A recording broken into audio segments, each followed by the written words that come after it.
Over 2 million colonists, living on the edge of a vast and untamed continent, fought for a radical change that would alter the course of history. They dreamed of transforming 13 British colonies, scattered along the Atlantic coast, into a new nation built on principles never before tried on such a scale. The American Revolution wasn't just a war for territory or resources, it was an ideological battle that redefined the relationship between government and the governed, challenging the very idea of monarchy and inherited power. George Washington's steady leadership held the fragile Continental Army together through bitter winters, crushing defeats, and moments of near collapse, ultimately leading them to victory against the world's most powerful military force. The cost of this struggle was staggering. About 25,000 American soldiers died, and nearly every family and community felt the pain of loss, sacrifice, and uncertainty. Yet the revolution sparked radical new ideas of democracy and freedom, igniting debates in taverns, churches and homes, and inspiring movements for liberty far beyond America's borders. For ordinary colonists, the revolution meant choosing sides, sometimes splitting families and friendships, risking everything they owned, and questioning the familiar structures of British rule they had always known. Acts of protest, defiance, and even sabotage became daily realities as colonists challenged the authority of the crown and demanded a voice in their own governance. The world they knew was changing rapidly, and it was the courage and determination of everyday people, blacksmiths, farmers, merchants, and mothers, that drove that change forward. The ideals of liberty and representation weren't just lofty words, they had real, often dangerous consequences in daily life, forcing people to make impossible choices. In the end, the American experiment became a beacon for others around the world, inspiring generations to dream of liberty, self-government, and a better future. Before the Revolution, most colonists saw themselves as loyal British subjects, proud to be part of the vast British Empire.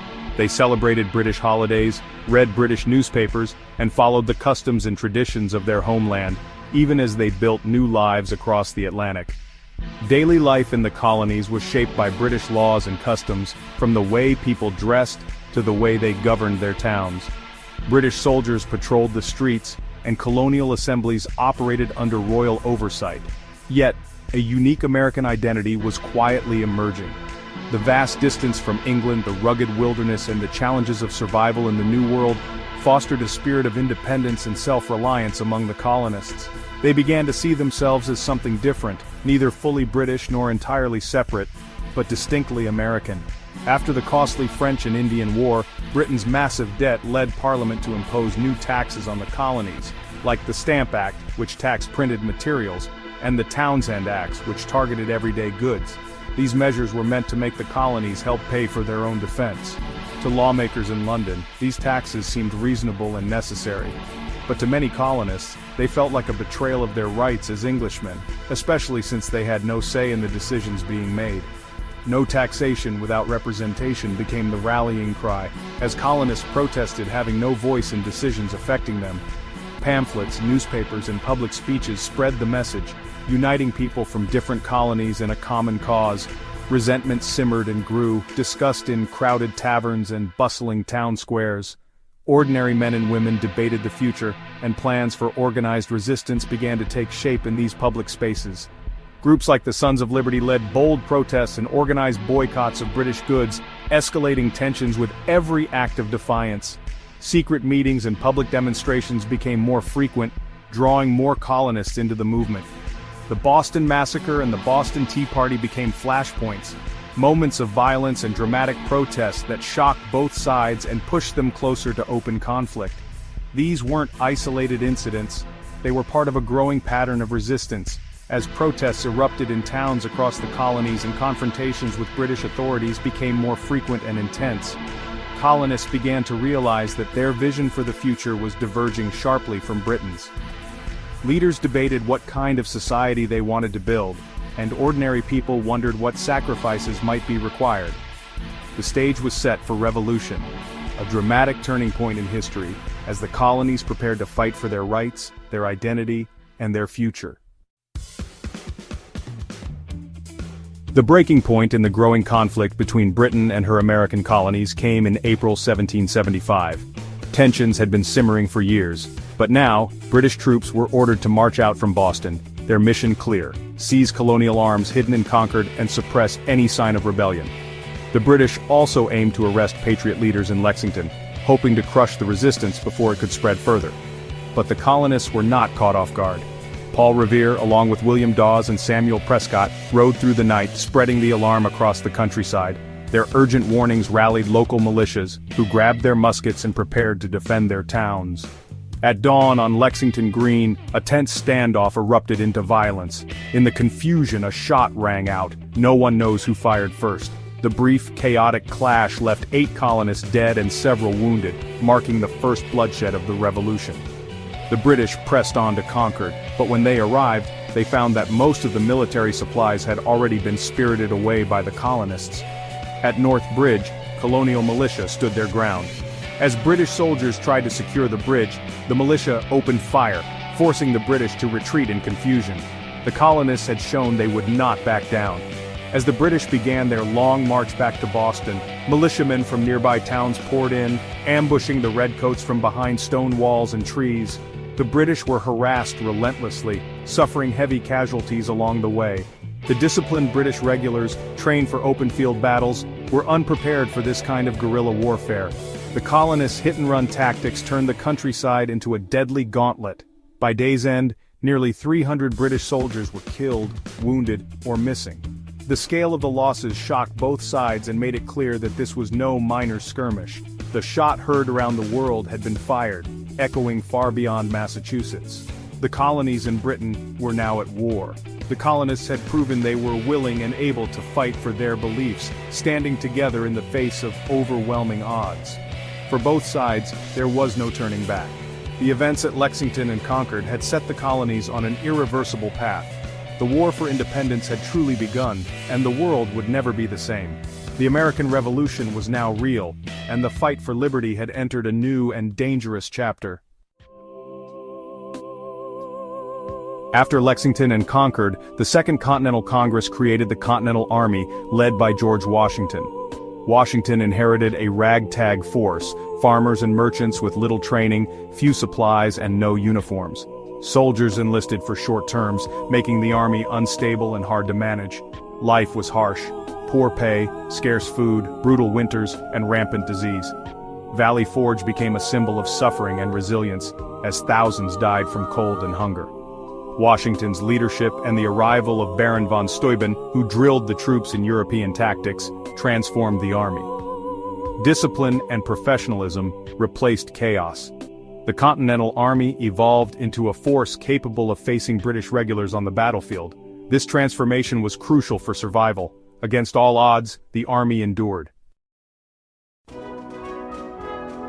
As the war dragged on, the goal shifted from defending rights to demanding independence.